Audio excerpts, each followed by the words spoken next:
আল্লাহকে মহব্বতের কথা বলো, আল্লাহকে ভালোবাসার কথা বলো।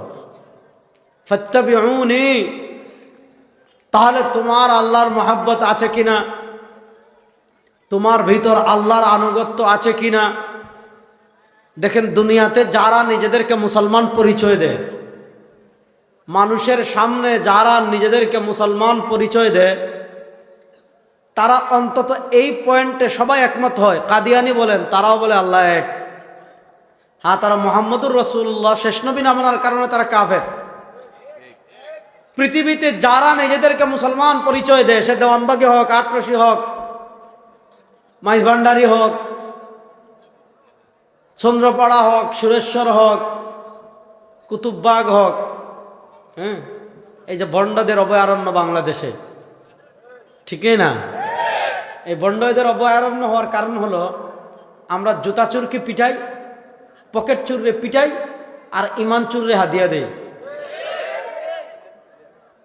জুতা চোররে মানুষ ধরে পিটায় মসজিদে, পকেট চোররে মানুষ মসজিদে বাইন্দা পিটায়, আর যে আপনার পিরাকির নামে আপনার ইমান নিয়ে নিচ্ছে, তাসাউফের নামে আপনার ইমান নিয়ে নিচ্ছে, মাজারের নামে আপনার ইমান নিয়ে নিচ্ছে, ধর্ম ব্যবসার নামে আপনার ইমান নিয়ে নিচ্ছে, ওই ধর্ম ব্যবসায়ীদেরকে যতদিন পর্যন্ত সাইজ করতে না পারবেন, ভণ্ডামি বন্ধ করতে পারবেন না। তো সবাই তো আল্লাহকে মানে, আল্লাহর কথা স্বীকার করে, সবাই বলে লা ইলাহা ইল্লাল্লাহ। এবার প্রশ্ন হলো, লা ইলাহা ইল্লাল্লাহর আদর্শ তার ভিতর আছে কিনা? সে যে মুখে নিজেকে মুসলমান পরিচয় দিল, সে যে মুখে তাওহীদের কথা বলল, সে যে মুখে সরওয়ারে দু আলম সাল্লাল্লাহু আলাইহি ওয়াসাল্লামের আনিত ইসলামের কথা বলল, আসলে তার ভিতর ইসলাম আছে কিনা? আসলে তার ভিতর সরওয়ারে দু আলম সাল্লাল্লাহু আলাইহি ওয়াসাল্লামের আদর্শ আছে কিনা? আসলে সে আল্লাহকে মানে কিনা? বুঝবেন কেমনে? আচ্ছা বলেন তো, আমাদের রব কে? একটু জোরে বলেন। আমাদের রব কে? আমাদের চর্মচক্ষু দিয়ে আল্লাহকে দুনিয়াতে দেখা সম্ভব না। আমাদের চর্মচক্ষু দিয়ে দুনিয়াতে আল্লাহকে দেখা সম্ভব না। মুসা আলাইহিস সালাতু ওয়াস সালাম আল্লাহকে দেখতে চেয়েছিলেন। আল্লাহ তাআলা বলেন, লাং তারানি। মুসা কশ্চিনকালেও দেখা সম্ভব না, কশ্চিনকালে দেখতে পারবা না। মুসা আলাইহিস সালাম আবার বলেন, আল্লাহ দেখতে চাই, কারণ ইশক মহব্বত বেশি। মুসা আলাইহিস সালাতু ওয়াস সালাম যখন পিড়াপিড়ি করছেন, আল্লাহ তাআলা মুসা আলাইহিস সালাতু ওয়াস সালামকে বলেন, উনজুর ইলাল জাবাল ফাইন ইসতাকাররা মাকানাহু ফাসাওফা তারানি। মুসা, ওই যে তুর পাহাড় দেখা যায়, ওই তুর পাহাড়ের দিকে একটু তাকাও। ফাইন ইসতাকাররা মাকানাহু ফাসাওফা তারানি। তুর পাহাড়ের দিকে তাকানোর পর যদি তুর পাহাড় আপন জায়গায় স্থির থাকে, ফাসাওফা তারানি, তাহলে তুমি আমাকে দেখতে পারো। লম্বা আলাপ। মুসা আলাইহিস সালাম তুর পাহাড়ের দিকে তাকিয়েছেন, আল্লাহ তাআলা তার রহমতের একটা চাদর সরিয়েছেন,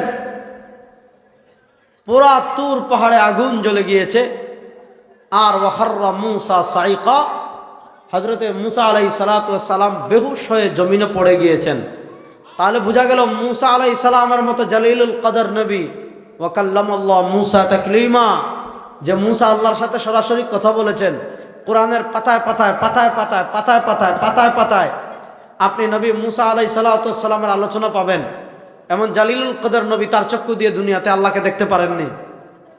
তাহলে বোঝা গেল দুনিয়ার চর্মচক্ষু দিয়ে আল্লাহকে দেখা সম্ভব না।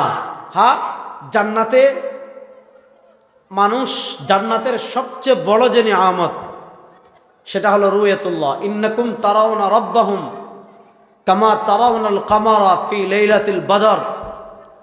পূর্ণিমার চাঁদ যেমন সারা দুনিয়ার মানুষ একসাথে দেখতে পারে, সারা দুনিয়ার মানুষ একসাথে যদি পূর্ণিমার চাঁদ দেখে আকাশের, ধাক্কাধাক্কি করা লাগবে না, মারামারি করা লাগবে না, ঠেলাঠেলি করা লাগবে না। সারা দুনিয়ার মানুষ যেমন একসাথে পূর্ণিমার চাঁদ দেখতে পারে, জান্নাতের সকল জান্নাতীরা একসাথে আল্লাহ রাব্বুল আলামিনকে দেখবে। কিন্তু দুনিয়ার চর্মচক্ষু দিয়ে আল্লাহকে দেখা সম্ভব না।